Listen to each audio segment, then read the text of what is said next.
E a senhora fica à vontade, dona Sônia, para falar sua Bem, experiência, sua a vida. família Montarroios não tinha envolvimento político nenhum, né?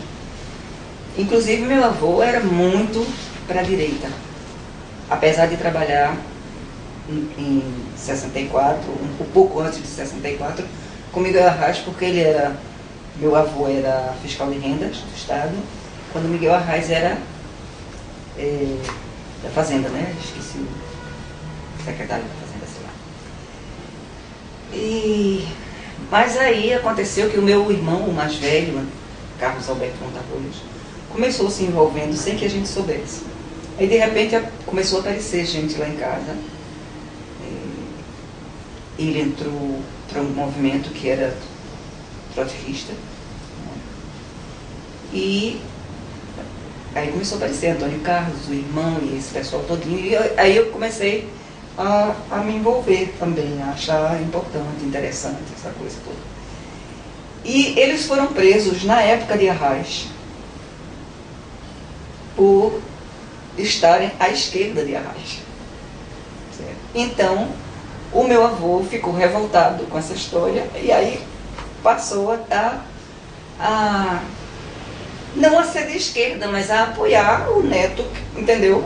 Então a gente ia visitá-lo na detenção, essa coisa todinha, mas foi uma prisão muito liberal, porque fizemos uma passeata uma vez e ele foi pro lado, os presos políticos foram pro lado de fora. Aí estava Gregório Bezerra, estava Chapéu de Couro, tinha um monte de gente presa, porque eles estavam trabalhando em També, que era um lugar, sei lá, do interior.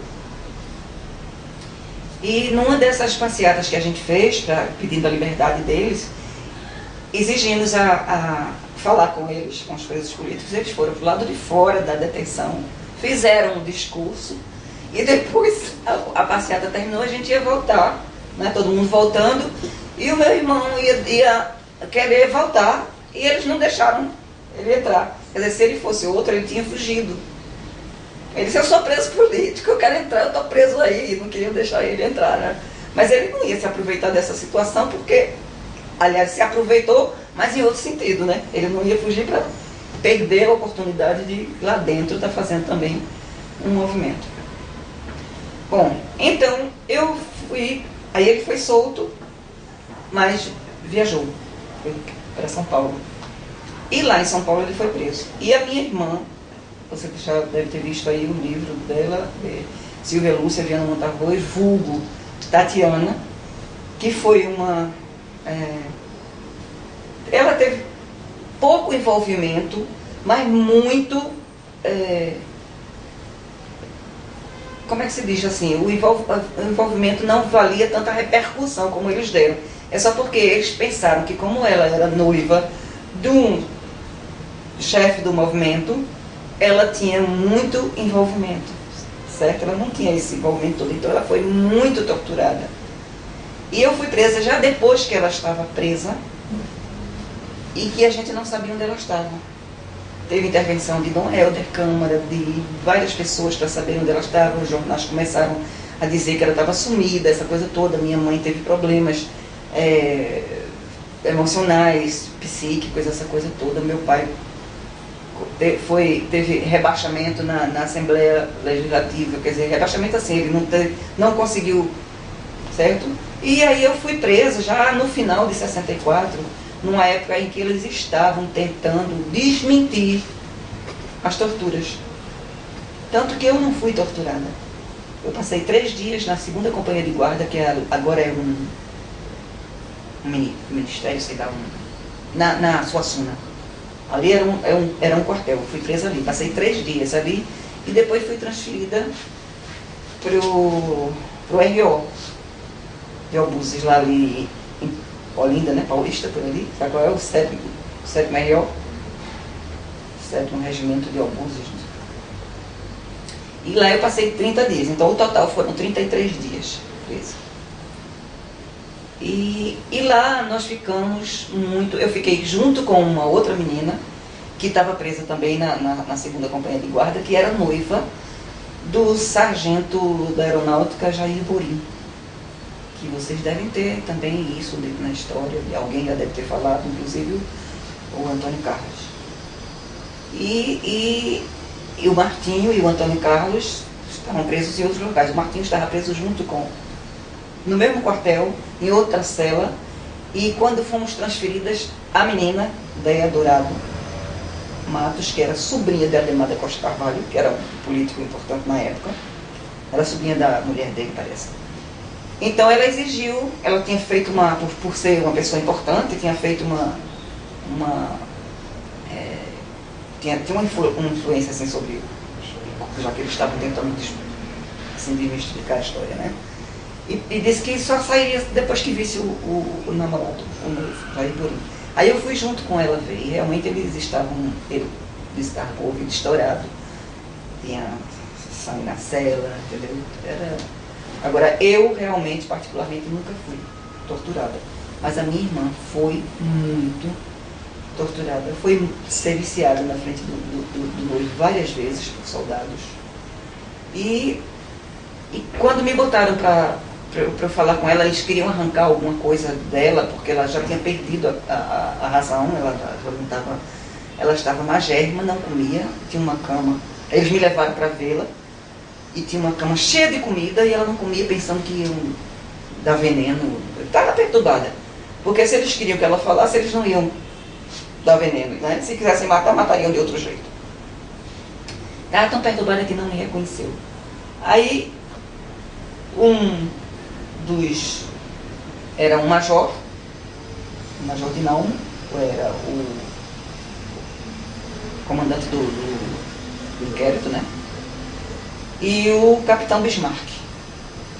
Aí o capitão Bismarck me pediu para cortar as unhas dela, ela estava com as unhas enormes, porque ele estava todo arranhado. Aí eu não sei por que cargas d'água veio essa coragem, porque você, quando é presa e sabendo do que estava se passando, eu pensava que eu ia entrar nessa. Só que o meu envolvimento era tão somente fazer parte de um grupo dos 11 que o Brizola tinha começado lá no Rio Grande do Sul, se não me engano. Então, aí tinha o grupo dos 11, cada um desse grupo formava mais 11, era assim, sabe? Então eu tinha o meu grupo dos 11. Eu arrumava os lugares para a gente se encontrar, tinha tarefas, essa coisa de pichar, mas eu não participava muito. Então, a minha prisão também, talvez eles tivessem investigado alguma coisa e vissem que eu não tinha. Só que o meu nome de guerra, o dela era Tatiana, da minha irmã, e o meu era Maíra. E eu era noiva de um rapaz chamado Nelson. E Joaquim, que era ele era o advogado das ligas camponesas, era Joaquim, eu esqueci o sobrenome dele, mas Antônio Carlos sabe. Como o meu noivo chamava-se Nelson, e o codinome de Joaquim era Nelson, aí achavam que eu sabia de muita coisa. Quando eles viram que não era o mesmo Nelson, entendeu? Relaxaram, porque daí eu também não tinha tanto envolvimento. E eu fui depor com Álvaro da Costa Lima, morrendo de medo, porque ele tinha o apelido dele era... Não era nem Álvaro da Costa Lima. Álvaro da Costa Lima queimou a minha irmã com um charuto, torturou ela de alguma forma. Não... Eu fui com Chico Pinotti, fui entrevistada por... Eu não sei o sobrenome, eu sei que era Francisco, não sei de quê, e o apelido era Chico Pinotti porque ele era muito baixinho e pinotava para socar os presos. Então era Chico Pinotti o apelido dele. E eu fui morrendo de medo dar o meu depoimento para esse cara, porque se ele fazia isso, entendeu? Que era um torturador. Sim, quando o coronel, o capitão Bismarck me pediu para cortar as unhas, eu arranjei uma coragem, não sei de onde, porque se tratava de minha irmã e você vai defender, né? Aí eu disse que não cortava, porque se ele estava arranhado, era porque tinha tentado alguma coisa contra ela. E na hora que eu disse, eu vou apanhar o corpo, mas não sofri nada. Só que eu vi que ela estava realmente muito perturbada, muito magra, estava com o cabelo cortado, ela tinha uns cabelos grandes, muito bonitos, cortaram quase que, acho que rasparam. E daí ela foi levada para o manicômio, aquele que agora estão tentando fechar, ali na Jaqueira. Só que botaram ela junto com as presas comuns, e ela ia sendo, se não fossem os estudantes de medicina e residentes, ela teria morrido pelas outras pacientes, né?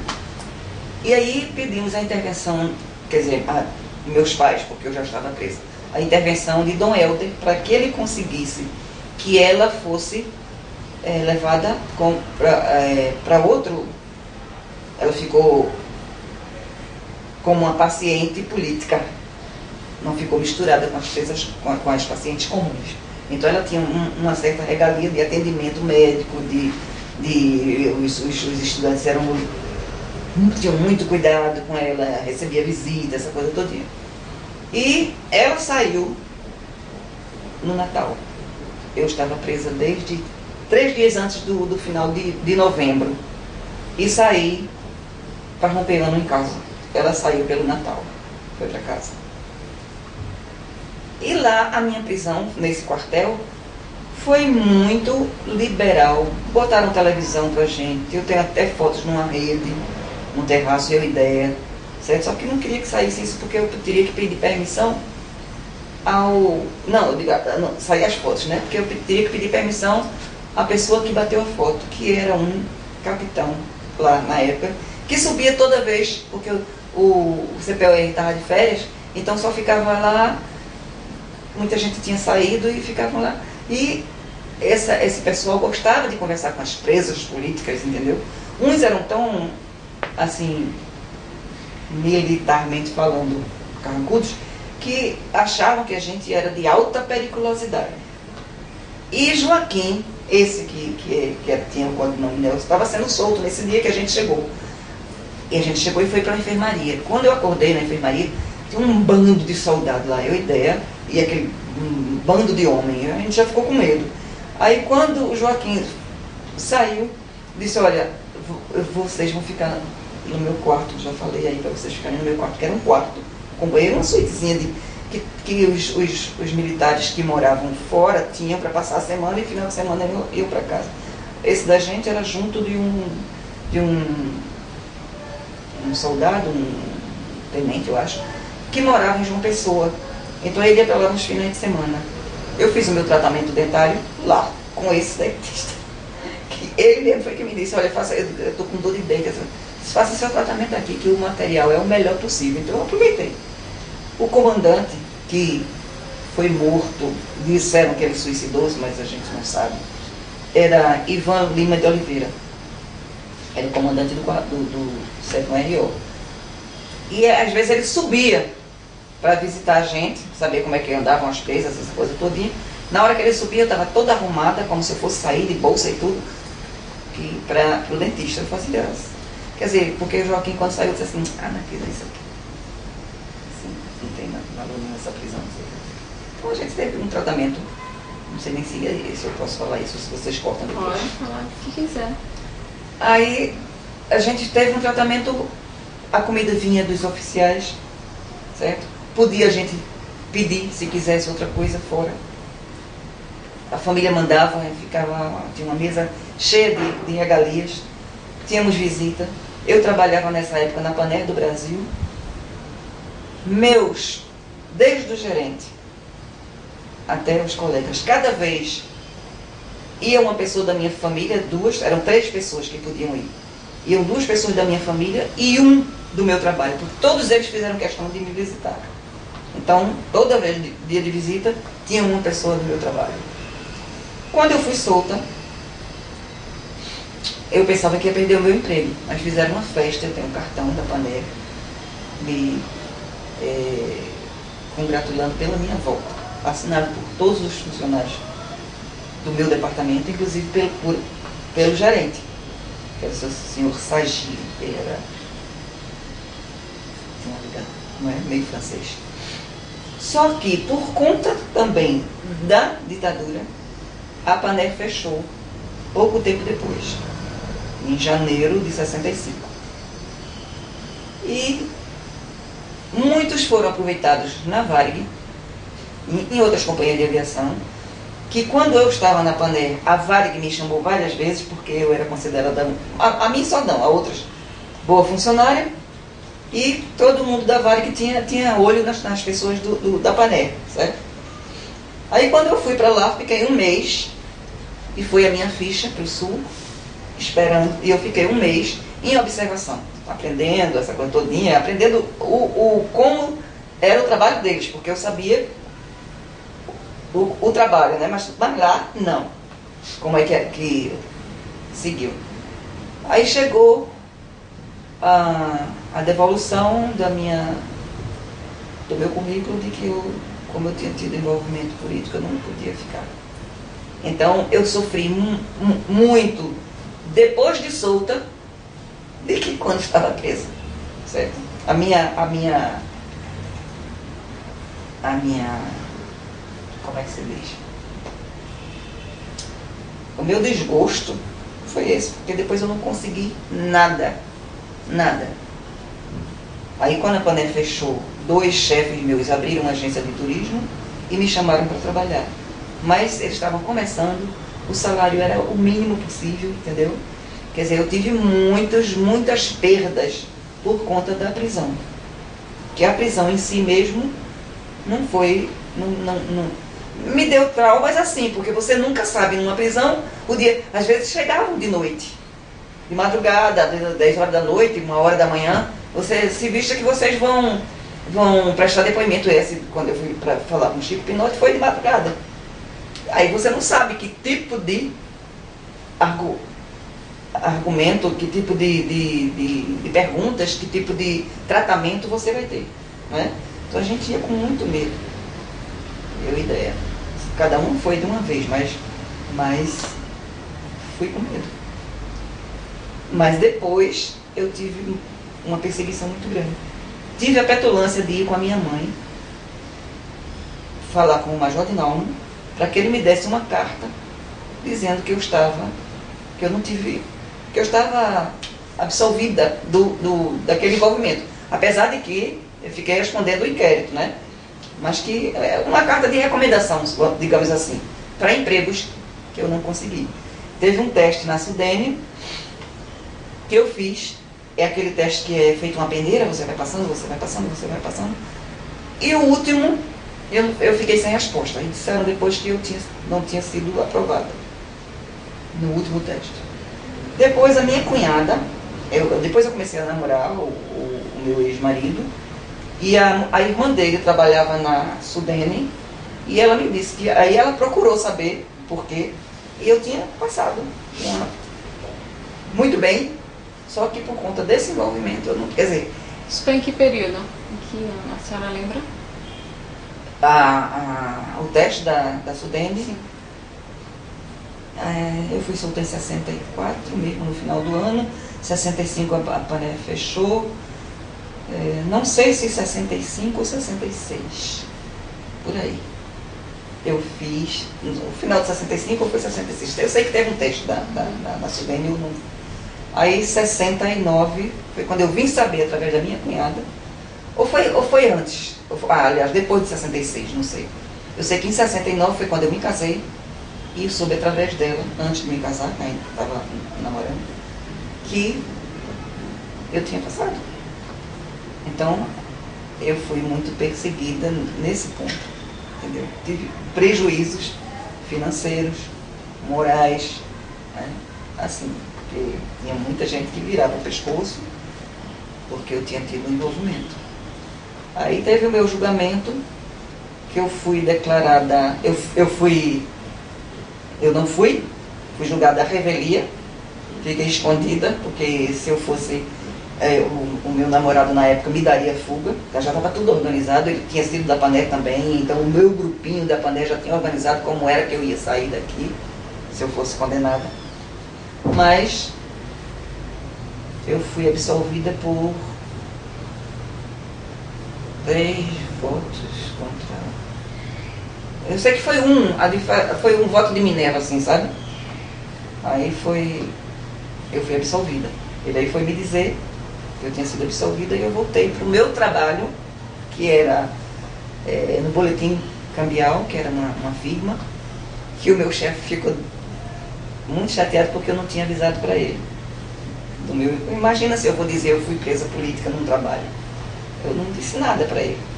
Ele não sabia que eu estava respondendo o processo, não sabia que eu tinha faltado naquele dia porque eu estava com esse problema. Mas, aí depois eu casei com o Fred, viajamos para São Paulo, porque ele recebeu um prêmio ESSO aqui, e foi para São Paulo. E lá eu peguei uma asma que não consegui trabalhar só os primeiros meses e depois a gente resolveu que era melhor que eu ficasse em casa. Porque eu saía na esquina cada vez que passava um ônibus. Eu sei que eu tinha idas para o hospital assim, semana sim, semana não, sabe? Por conta da asma. Para não me expor muito ao monóxido de carbono, a gente fumando. Eu ia para a boate e não sabia que era o cigarro que fazia mal, saía já direto para o hospital. Pronto, então a minha história é essa. A senhora depois não continuou com o grupo dos 11? Não continuei mais com nada, porque eu estava em São Paulo, né? Algumas pessoas que... Meu irmão foi preso de novo, ele não tinha sido preso em São Paulo, minha mãe morrendo de medo que ele fosse. Eu cheguei a viajar pela Pané para São Paulo, para manter contato com ele através do partido. E lá eu falei com ele, voltei, e isso ninguém soube. Durante o meu inquérito, durante a minha prisão, isso não vazou para ninguém. Eu estava na Pané, tinha meu abatimento, fui, antes de ser presa, né? E tive contato com ele. Lá em São Paulo eu participei de algumas coisas, de pichação, de reuniões, de coisa em fábrica. Participei mais do que aqui. E aí quando eu voltei, fiquei sabendo que ele estava preso. Não, eu já estava casada em São Paulo e ele aí foi preso no Rio de Janeiro. Aí eu fui, meu avô morava no Rio de Janeiro, num hotel, depois que ele ficou vivo, foi pro Rio. E aí eu fui, meu marido ficou em casa, eu ainda não tinha filho. Eu fui trabalhar, ele trabalhava num jornal tipo Pasquim, mas era político, o nome era O Fato Novo. E eu trabalhava nesse jornal também, porque eu já tinha saído do outro emprego que eu tinha que me expor, isso era perto de casa e eu ficava fechadinha no campo. Aí eu fui visitá-lo, e como meu avô era amigo do Marechal Lott, o menino do jornal, que era Jardim de Holanda, que também tinha sido preso político, foi quem existiu junto com a Raiz, ele trabalhava com a Raiz. Então, ele me pediu, já que meu avô conhecia o Marechal Lott, se eu conseguiria uma entrevista do Lott para o jornal. Só que meu avô tinha perdido o contato com o Marechal. Mas eu fui visitar o meu irmão, que estava preso não sei que lá de Marinha, lá no Rio, não sei direito. Só que eu visitei, voltei, ele foi solto, entendeu? E eu não tive mais nenhum envolvimento. Algumas pessoas, através de outras pessoas, conseguiram meu endereço, ligavam, a gente marcava encontro, mas era uma coisa informal, não tinha mais nenhuma participação política. E sua irmã estava... A minha irmã, nessa época que eu estava em São Paulo, ela já estava casada com um português. Ela saiu daqui logo depois que ela foi solta, no Natal.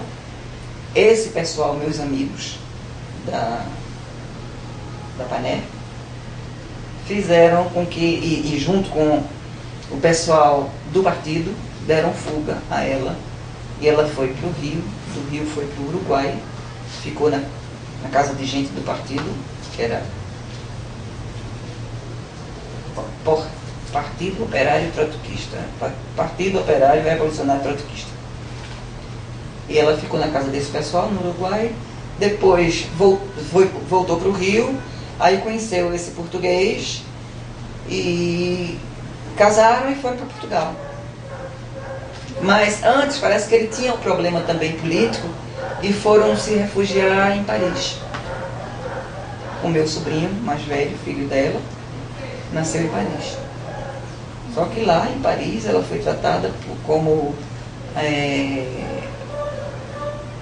como é que se diz, uma asilada política. Foi muito bem tratada, entendeu? Muito bem tratada. De lá, ela só voltou com anistia. E ela mora aqui? Não, ela mora em Portugal. Ela vem uma vez por ano. Não tem uma data certa. Porque a filha dela trabalha na TAP. E o filhinho, quer dizer, o neto da minha irmã, fica com a minha irmã. Quando coincide, o menino está de férias e a filha consegue encaixá-la numa viagem, porque é difícil por conta da procura, né? A demanda é muito grande. Então, quando tem uma vaguinha, aí ela vem. Vai depender muito da... Normalmente, numa das férias do neto, ela vem. Ou no meio do ano ou no final do ano. Esse ano ela não pode, não sei se ela vai poder vir agora no meio do ano. Que ela prefere essas duas datas porque no meio do ano a minha mãe vai fazer 93 anos agora, em 14 de junho. Aí ela prefere junho ou final do ano porque tem as festas natalinas, né? Vai passar o Natal com a família, essa coisa toda. Ô, dona Selma, a senhora não quer falar um pouquinho da senhora, da sua infância, de onde a senhora morava? Bom, eu nasci em Olinda, mas tenho pouca recordação porque com pouco tempo de nascida a gente se mudou e eu me lembro só da época que eu morei em Casa Forte, que eu tinha 6 anos. Aí eu me lembro porque eu fiz primeira comunhão lá, eu estudei naquele colégio que fica na praça. Esqueci o nome do colégio. Fiz primeira comunhão nessa igreja com 6 anos. Nem se podia fazer primeira comunhão, foi uma idiotice da minha mãe, mas eu fiz primeira comunhão com 6 anos. E me lembro que a casa ficava na avenida, era uma casa de porta e 2 janelas, e que o bonde passava na frente, sabe? Aquela época existia. E dali a gente teve muitos outros endereços. Ela veio sozinha? Não. A gente teve muitos outros endereços. E como meu pai era filho único e viajava, um dos empregos dele era para viajar, e o meu avô ficava, e passava muito tempo fora. E meu avô ficava dando assistência, então sempre procurava uma casa perto da casa dele. E terminou, na época que o meu irmão foi preso, a gente morava já com o meu avô. Seu pai trabalhava em quê? Ele, nessa época que ele viajava, ele era caixeiro viajante. Né? Depois aí o meu avô, quando saiu da Secretaria da Fazenda, o meu pai assumiu um posto na Assembleia Legislativa. Que daí ele também foi perseguido por conta do envolvimento da família, né? 3 filhos, né? Então ele foi muito, assim, praticamente rebaixado. E a mãe da senhora trabalhava? Não, ela era professora primária e tinha uma escola em casa. Mas nessa época ela já não tinha mais alunos, não, na época das prisões. Não trabalhava mais. Como foi sua criação? Como era o dia a dia dentro de casa? Éramos 6 irmãos, né? Então, era muito legal. A casa do meu avô tinha quintal, tinha jardim. Então, foi uma infância muito boa. Éramos 6 irmãos muito unidos. A gente sempre usava o lema dos mosqueteiros, todos por um. Mas a minha adolescência também foi muito boa. A gente morava em Areias, a casa do meu avô era em Areias, e ele se associou ao Clube Português, veio a distância de Areias para cá, para que a gente pudesse frequentar um clube bom, essa coisa todinha, entendeu? Porque Areias... Aí tinha um lá também no bairro, que era o Moarama, que ele também se associou, era uma coisa mais perto. Depois comecei a namorar, tive vários namorados, inclusive dentro do partido tive 2 ou 3. Mas é isso aí. E a senhora, não lembro se a senhora disse, como foi o primeiro contato? Foi através do seu irmão, é isso? Foi através dele, porque o pessoal começou a ir lá em casa. E ele se envolveu como? O envolvimento dele eu não sei. Eu sei que ele foi chamado... ele trabalhou com Francisco Julião. Qual o nome do irmão da senhora? Carlos Alberto Montarroios. E foi através dos amigos dele. Ele recebia muito esse pessoal em casa, né? O pessoal vinha de fora. Martinho e Antônio Carlos moravam em João Pessoa. Quando vinham para cá, se hospedavam lá em casa. Então, aí começavam, né, a conversar. Eu me interessava pela conversa, eles também se interessavam para recrutar pessoas, né, para o partido. Comecei a me envolver. E eles se envolveram com o PCB, no caso? Ou não? Não sei. Não sabe. E depois, a senhora sabe como ficou a vida do seu irmão? Ele casou, descasou, casou de novo e trabalhou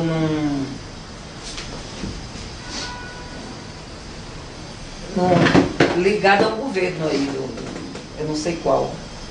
Eu tenho tido pouco contato com ele ultimamente. Tenho mais contato com a minha irmã, que mora em Portugal, do que com o meu irmão, que mora no Rio. Eu sei que ele trabalhou para um político, no gabinete de um político. Eu não lembro qual. Pode ficar para outra vez, uma segunda, que aí eu posso pesquisar com essa minha irmã que mora fora e posso dar mais informações, porque ela, quando se envolveu, a gente tinha muita, assim, muita intimidade, eu e ela, entendeu? Sim. A senhora prefere parar um pouquinho por agora eu prefiro. e ver alguma... Depois fazer uma segunda sessão? Uhum.